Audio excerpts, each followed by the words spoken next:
mach uns neu, wir ersehnen dich. Atme in uns, Heiliger Geist, brenne in uns, Heiliger Geist, wirke in uns, Heiliger Geist, Atem Gottes komm. Chandala halabala, hiyala halabala mahiya shiyala. Hallelujah, Lord, we praise you, Lord, we glorify you. Hiyala halabala balabala. Shala halabala halabala halabala. Halabala halabala halabala. Thank you, Lord. Praise you, Lord. Thank you, Lord. Praise you, Jesus. Thank you, Jesus. Praise you, Jesus. Thank you, Jesus. Listen to the Lord and speak loudly. Hören wir auf den Herrn und sprechen wir laut. Oh Lord, speak to us. Herr, sprich zu uns. Your children are listening. Deine Kinder hören dir zu. Thank you, Jesus.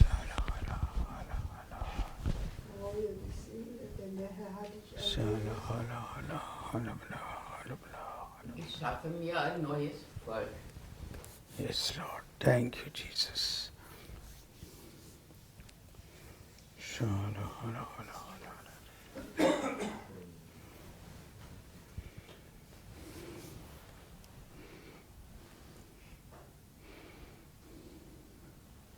Bereitet dem Herrn den Weg.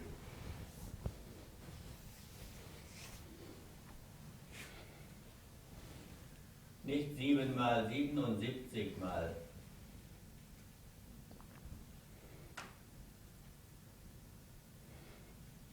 Ich bin der Herr, dein Gott. Ich bin der Herr, dein Gott. Erschaff in mir ein reines Herz, o Gott, den rechten Geist erneuere in mir. Ich lege meine Worte in deinen Mund.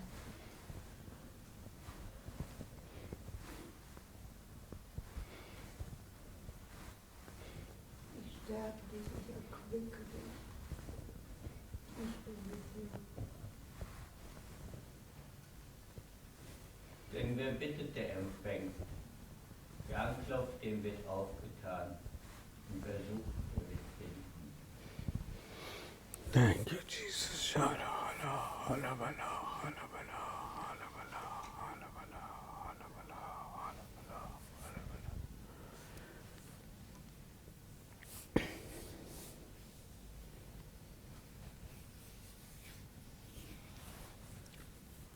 I am the Lord, your light and your salvation. Ich bin der Herr, euer Licht und euer Heil.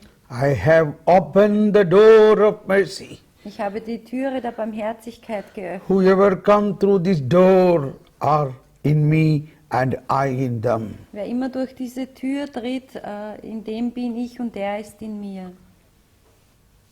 Ich bin die Tür. Amen. Amen.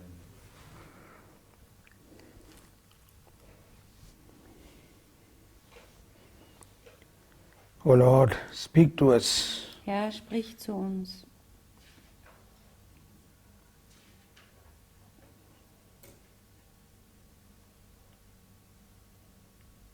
Amen.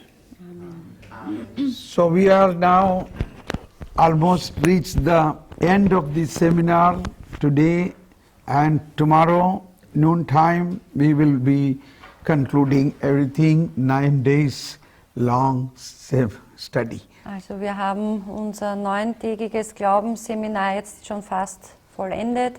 Heute haben wir noch diesen Tag und morgen um die Mittagszeit herum werden wir dann das Ganze beenden. How you felt this seminar? Was it different than all other seminars? Wie habt ihr euch in diesem Seminar gefühlt? Habt ihr den Eindruck gehabt, es war anders als die anderen Seminare? Kräftiger. Yeah. So day by day the Lord is leading us to more and more strength and power. So führt uns der Herr täglich mehr in die Kraft und in seine Stärke. For me, it is like this. I receive power from here more. Then I go to India or other countries. There I get more power. Then I come here again and give to you that power. Und für mich ist es so, wenn ich hier bin, dann empfange ich selber Kraft und Stärke, mit der ich dann nach Indien gehen kann. Dort empfange ich wieder Kraft und Stärke und mit der komme ich dann zu euch zurück und gebe sie weiter. Okay, so now normally in every seminar or every Bible school there has to be at the event last a practice, a proclamation, a chance for you to proclaim, a chance for you to submit a project report. In jeder Glaubensschule oder Bibelschule soll es dann für die Schüler auch die Möglichkeit geben, selbst sich in der Verkündigung zu üben. Yeah. Aha. So now we have learned a lot of things about the new evangelization. Wir haben jetzt viel über die neue Evangelisation gelernt. But the heart of the new evangelization is proclamation. Proclaim the good news. Und das Herz der Neuevangelisation ist die Verkündigung. Verkündet die frohe Botschaft. So I request all of you to prepare. You can even write it down in a paper. At least some 5 minutes, 3 to 5 minutes proclamation. Also ich bitte einen jeden von euch, dass er sich vorbereitet, entweder innerlich oder er kann es auch auf Papier niederschreiben und dass er sich auf eine wenigstens 3 bis 5-minütige Verkündigung vorbereitet. Yes. And you must proclaim it here. Und ihr müsst dann von hier verkünden. Yes. Ready? Seid Today ihr evening? bereit? Heute Abend? Today afternoon? Heute am Nachmittag? Yes. So the criteria, what is important to proclaim is the good news. Also das Kriterium, das was wichtig zu verkündigen ist die frohe Botschaft. Yes. In 3 minutes, 4 minutes, you must be able to proclaim the message of salvation. In 3 bis 5 Minuten sollt ihr eben bereit sein oder fähig sein, diese frohe Botschaft zu verkünden. Yes. And that is the way of evangelization. Und so evangelisiert man. In that you can also include your own God experience, Da könnt ihr auch eure eigene Gotteserfahrung reinpacken.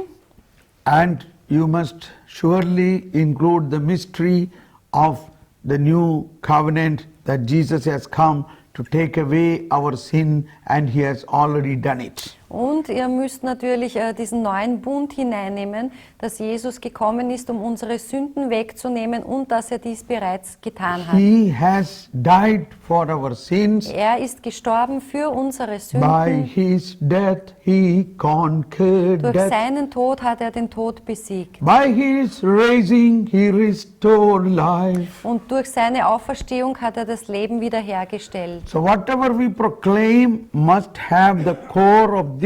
From that you develop. Also was auch immer ihr verkündet, es muss dieses Herz, diese Herzbotschaft haben und von dort aus soll eure Verkündigung gehen. This is the mystery of our faith. Geheimnis des Glaubens. Yes. See, although every time in the Holy Mass we proclaim the credo before the Vandalum, before the consecration, but after the consecration we again proclaim the mystery of our faith. Also in jeder heiligen Messe vor der Wandlung, da beten wir das Glaubensbekenntnis, bekennen wir den Glauben und trotzdem wird nach der Wandlung noch einmal gesagt, dies ist das Geheimnis des Glaubens. Christ has died, Christ is risen, Christ will come again. Christus ist gestorben, Christus ist auferstanden und Jesus Christus wird wiederkommen. And for us, we are experiencing the coming again of Jesus in advance in the resurrection, in the Eucharist. Und wir dürfen diese zweite Wiederkunft schon im Vorhinein jetzt erfahren durch die Auferstehung Jesu Christi. Okay, so these are some hints what we should proclaim, how you should prepare your Vortrag. Das sind ein paar Hinweise, wie ihr sozusagen euch vorbereiten sollt auf euren Vortrag. Okay. And also tomorrow before we close, you should also present what you gained exactly personally in these 9 days of seminar. Und morgen dann, bevor wir schließen, das ist die zweite Aufgabe, sollt ihr für morgen vorbereiten, was ihr ganz persönlich in diesem jetzigen Seminar für euch gewonnen habt. If you got some new gifts, you can proclaim that, and what you plan to do further. What is your action plan? Also ihr könnt zum Beispiel auch bekannt geben, was ihr für neue Gaben erhalten habt vom Herrn und was ihr weiter damit plant. Yes.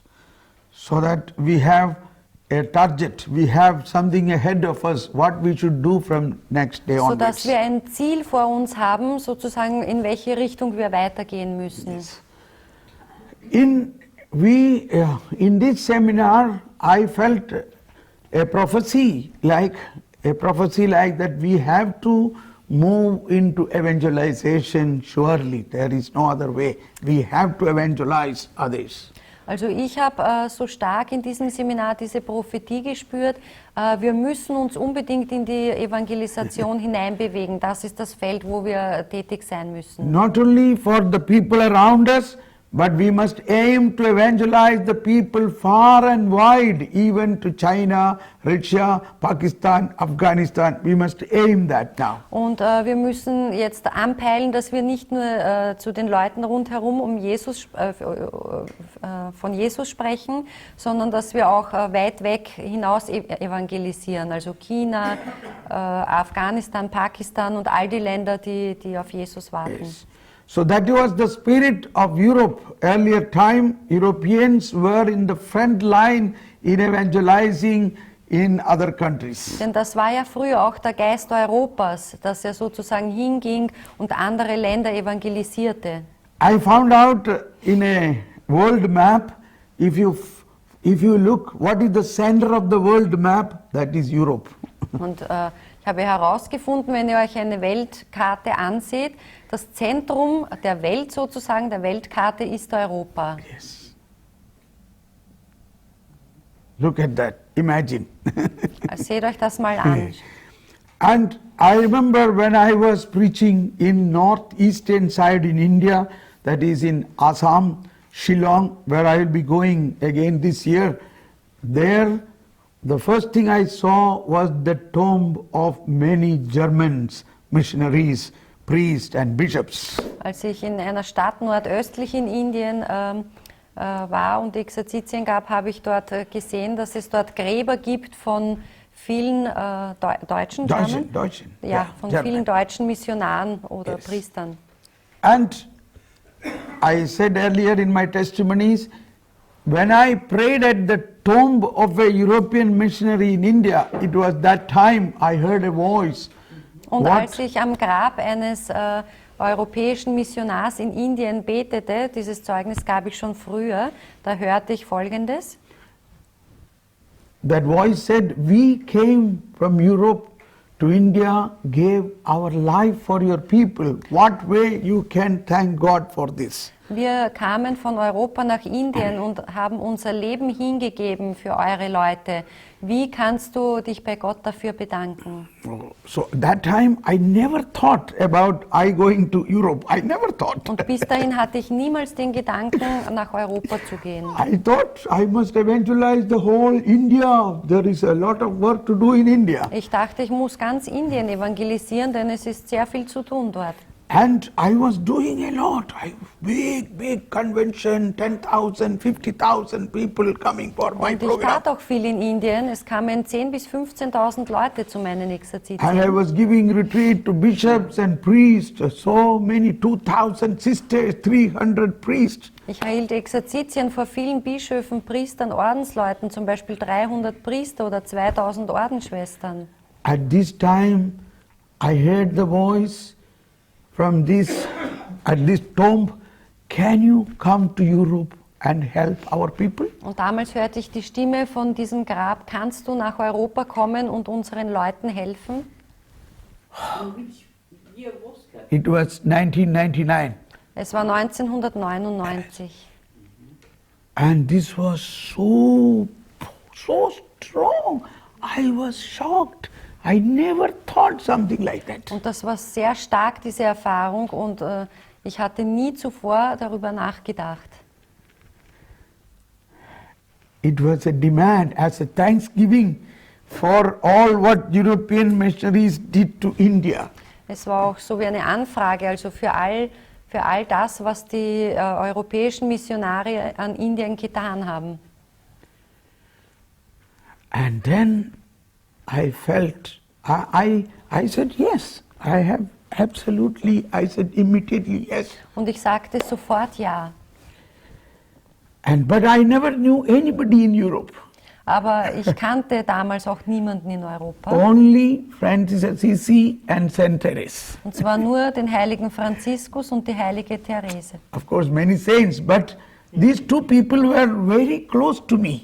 Also sicher kannte ich andere auch, aber diese zwei waren die einzigen, die mir nahe waren. But then I began to, now what I want to explain is how the mission begins, how the mission Und was begins. ich damit erklären möchte, ist, wie meine Mission begonnen hat.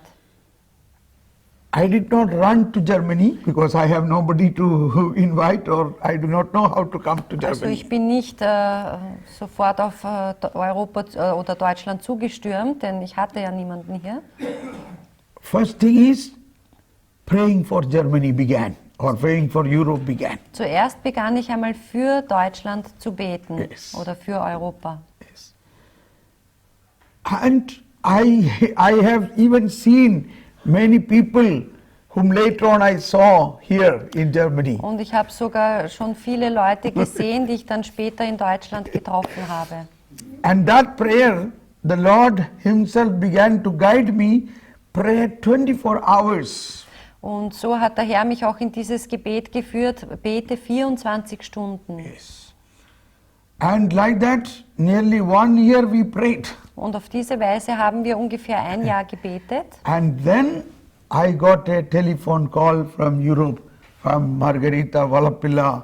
It was so sudden, I never thought about. Und dann bekam ich einen Telefonanruf aus Europa, und zwar von Schwester Margarita Vallapilla. Inviting me to come to Germany. Und sie hat mich eingeladen, nach Deutschland zu kommen. Then I came. Und so kam ich. So if you want to really evangelize China, you start pray for China. Also wenn ihr wirklich China evangelisieren wollt, dann beginnt damit, für China zu beten. Yeah. Fully dedicated prayer only for China and the people in China and the priest in China, all what is in China. Also ein Gebet, das nur ganz China gewidmet ist. Für die Priester, für die Menschen, für die Lage in China, für die Bekehrung Chinas. And then after many days of prayer, you will get a call from China. Und The dann door will make the way open. Und dann nach vielen Tagen des Gebets werdet ihr einen Anruf aus China bekommen und die Türen werden sich öffnen. So you will go to China. Und ihr werdet nach China And gehen. then you ask the Holy Spirit what and how we should do evangelization. Und dann fragt den Heiligen Geist, auf welche Art und Weise soll ich denn So evangelisieren? while I was coming here, when I was invited by Margarita Vallapilla, I immediately agreed, but I was full of program for at least 1 year, so I could come only after 1 year. Also ich hatte so viel Programm damals in Indien, dass ich Margarita Vallapilla zwar zugesagt habe, aber ich konnte dann erst nach einem weiteren Jahr kommen. But then I said, we will evangelize, we will make strong prayers. And then she came to India and attended one of my retreat on prayer. Aber ich sagte zu ihr, wir werden evangelisieren und werden ein starkes Gebet halten. Und sie kam dann zu mir nach Indien und besuchte meine Exerzitien. And then she realized we need a strong intercession before we evangelize. Und dann hat auch sie verstanden, dass wir vor der Evangelisation eine starke Fürbitte brauchen. So I said, my coming alone is not enough. I should bring 4 people with me who will start day and night 24 hours adoration and prayer. Und ich sagte ihr, es ist nicht genug, wenn ich allein komme, sondern ich möchte gerne 4 Leute mitnehmen, die dann Tag und Nacht Fürbitte halten und in Anbetung sind. We reached Frankfurt At night, 8 o'clock, Am Abend um 8 sind wir dann in Frankfurt angekommen. we came to Bad Sorden, 11 o'clock night. Wir kamen zu was? Bad Sorden, Salbnuster, that is the place. Ja, also dort an den Ort, wo Bad die Sorden, Bad Sorden. Bad Sorden. Frankfurt ist das. Ja, And before we remove our cloth or have a shower, first thing we began the 24 hours adoration. und bevor wir uns umgezogen haben oder uns duschen gegangen sind, haben wir noch die 24-Stunden-Anbetung begonnen. And that is still now going on in Bad Sorden. Und die gibt es dort auch heute noch. And that becomes a fountain of power for the whole Germany. Und das wurde zu einer Quelle der Kraft für ganz Deutschland.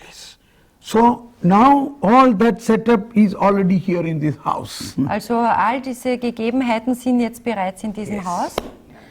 So we need more prayer, more intercession for Darum ist evangelization. das, was wir brauchen, mehr Gebet, mehr Fürbitte für die Evangelisation. More prayer is needed for evangelization for this house, Und zwar mehr Gebet, um dieses Haus zu evangelisieren, that evangelization programs can happen here. dass hier noch mehr Evangelisationsprogramme stattfinden können. Now seeing this seminar, a lady from Austria wrote me, oh, this is superb, it's so beautiful that you speak about charisms, this is what we need. Also She eine wrote Frau me. aus Österreich hat mir jetzt geschrieben, das ist so wunderbar, dass ihr über die Charismen sprecht, denn das ist genau das, was wir brauchen. And she said she is now evangelizing, she is now teaching German to the refugees. Und sie sagte, sie selbst gibt jetzt Unterricht für die Flüchtlinge. Yes, German teaching, German language. Also ja, in der Deutschsprache. But in this process, she is doing lot of evangelization. Aber im Zuge dieses Deutschlernens evangelisiert sie auch viel. Yes. So this is a time where we can evangelize all those refugees or anybody who are now in our country. Und das ist auch die Zeit, wo wir jetzt eben evangelisieren können, all jene Flüchtlinge und alle anderen, die in unser Land kommen. So, but we must need a intercession for this. We Aber must wir- especially pray for this. Wir brauchen hier dieses Fürbittgebet. Wir müssen speziell in diesem Anliegen beten. So one thing is praying for this house to have many more evangelization programs. Also die eine Sache ist für dieses Haus beten, dass hier noch mehr Evangelisation stattfinden kann. And also pray for the land where there is a time a lot of refugees are here, we can evangelize them.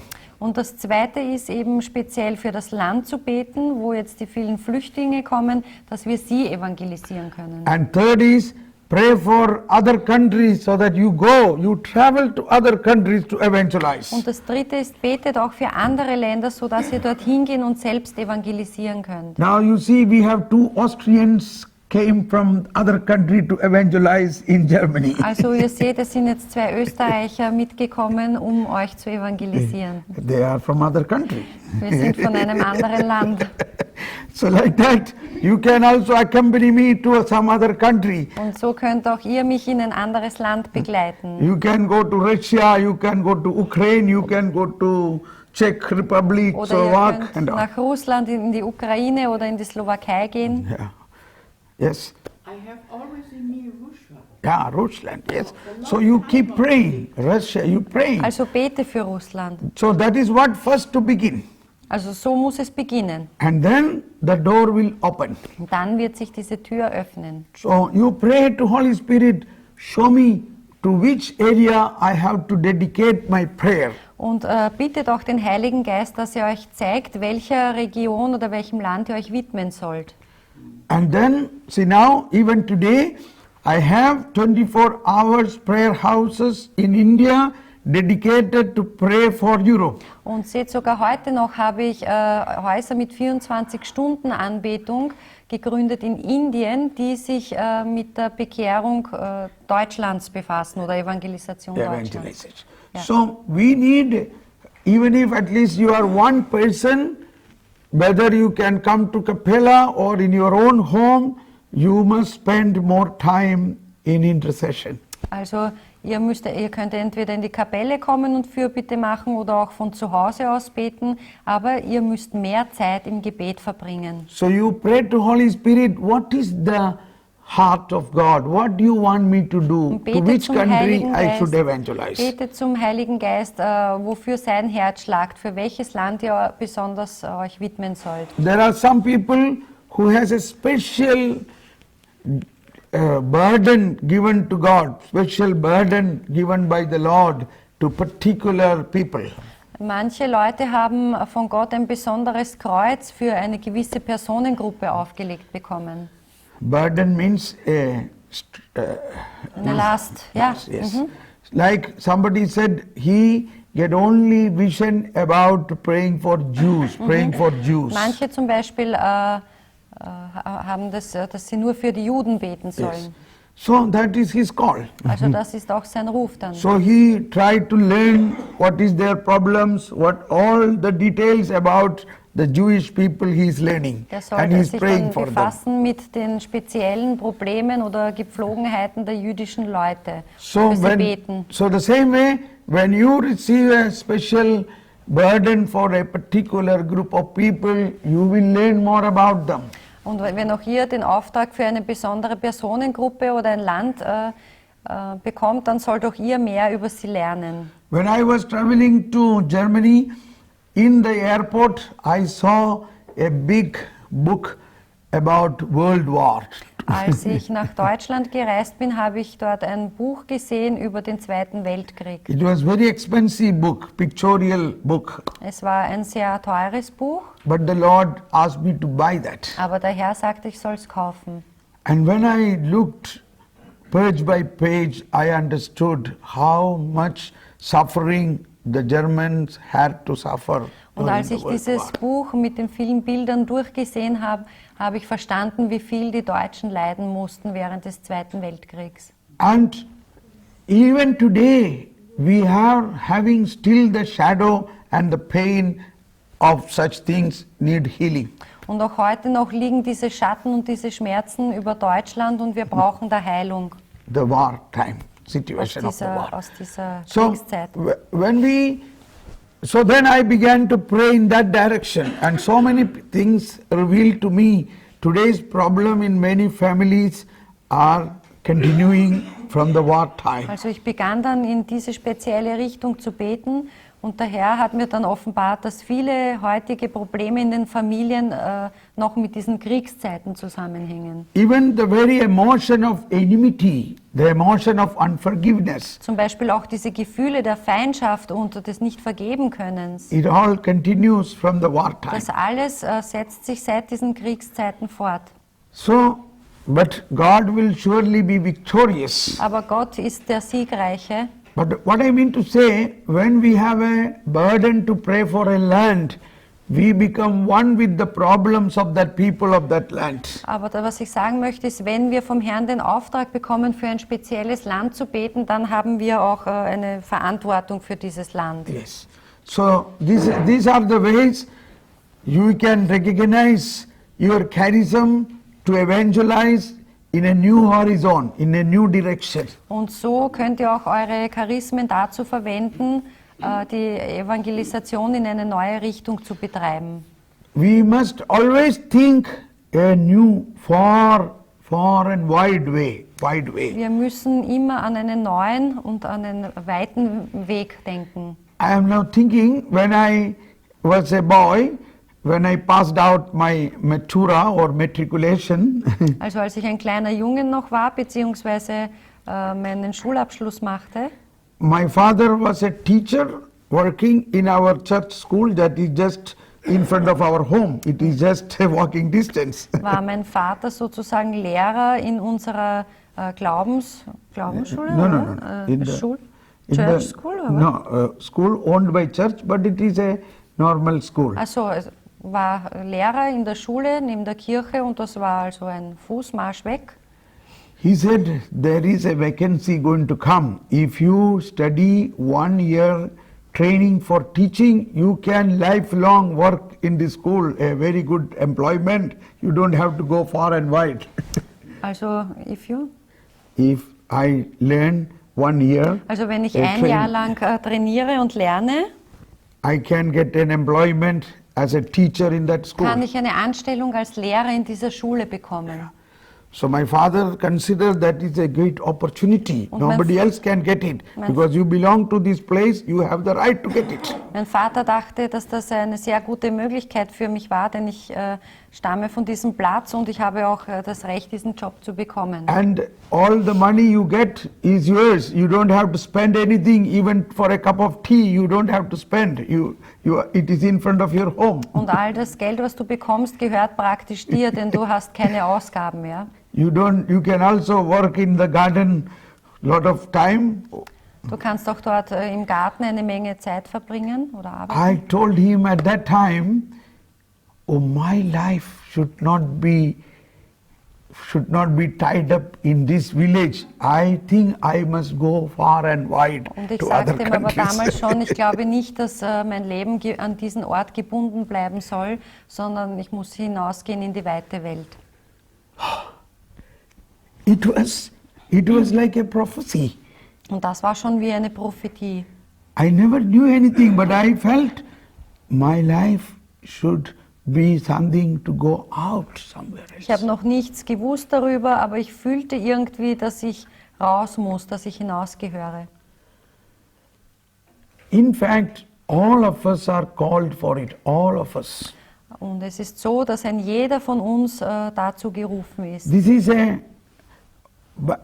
a sample in Abraham. God said to Abraham, leave your land and go forward to a place where I will show you. Abraham ist uns da schon ein Beispiel gewesen. Gott hat gesagt, verlasse dein Land und geh an jenen Ort, den ich dir zeigen werde. Don't be upset. Seid nicht verstört. It is everybody's call, depend upon call. Es ist der Ruf eines jeden von uns. But at least our heart can travel outside. Wenigstens unser Herz sollte auswärts reisen. So that you see Mother Teresa, she came from another country, Albania, as a teacher in India. Mutter Teresa zum Beispiel kam von Albanien als Lehrerin nach Indien, Yes. A school teacher. eine normale Schullehrerin. But how she went away from India, she became such a great saint. Aber wie verließ sie Indien als große Heilige?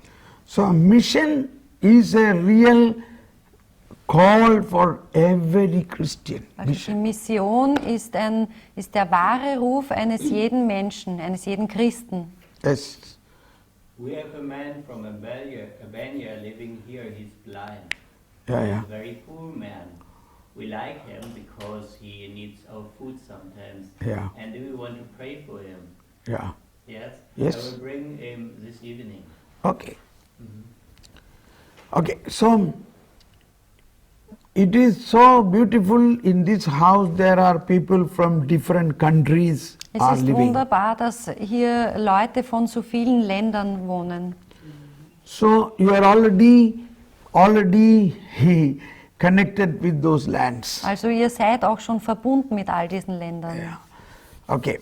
Now, what I wanted to say is to begin our mission in another new dimension, we need a new way of intercession, new way of prayer. Was ich sagen wollte ist, um diesen Weg der Evangelisation in einer völlig neuen Dimension beginnen zu können, brauchen wir auch eine neue Art des Fürbittgebetes. One way is, so in that new way of intercession, more is our heart must be rooted with the human situation of that country. In dieser neuen Weise der Fürbitte muss unser Herz tiefer verwurzelt sein mit den Gepflogenheiten jenes Landes, für das wir beten. And right now, sitting in front of Jesus, you can transmit the salvific power through your heart to the people in that land. Und wenn ihr dann vor dem Herrn sitzt, dann könnt ihr durch euer Herz die Liebe und die Kraft des Herrn an jenes Land weitergeben. And this can be done also, especially in the Eucharist. Das kann besonders in der Anbetung geschehen, Eucharist in der Heiligen celebration Messe, in der Heiligen and Messe Eucharistic Anbetung. und in der Anbetung. So in the Eucharist, suppose somebody who has a burden to pray for China, every day, in every day Eucharist, you will pray for China. Also zum Beispiel, wenn jemand den Ruf hat, für China zu beten, dann kann er jeden Tag China in die Heilige Messe einschließen, Yes, so that is his heart. weil das sein Herz ist. So in the Eucharist, the Firbit Gebet, the prayer of the faithful can be more wide, more strong, more Und in more der Heiligen areas. Messe kann das Gebet der Glaubenden auch viel stärker wirken. That this Holy Mass we are celebrating here is for the whole world. Dass diese Heilige Messe, die wir hier feiern, für die ganze Welt gefeiert wird. So the power can go through our faith Also die Kraft, die geht dorthin durch unseren Glauben. to those people Yes. who has no faith. Geht zu diesen Leuten, die keinen Glauben haben, durch unseren Glauben. So already a contemplative power start working. Also es beginnt da auch schon so eine kontemplative Kraft zu wirken. So that is the first what Jesus said in Luke chapter 9. Das ist auch das, was Jesus Luke chapter in 10. Luke chapter Lukas 10. 10 sagt. In Luke Lukas chapter 10, 10 is in fact a continuation of chapter 9. das ist Lukas 10 ist natürlich die Fortsetzung von Lukas 9. And Jetzt haben wir was gelernt, ja? so the Luke 9, at the end of Luke 9 was a situation where nobody is listening to Jesus. Jesus called many people, but nobody is ready to come. Also in Lukas 9 endet das Kapitel damit, dass Jesus viele Leute ruft, aber keiner ist bereit zu kommen. We can read that 57 onwards. Wir können von Vers 57 That is chapter anlesen. 9, 57. Also Kapitel 9, Vers 57. As they were proceeding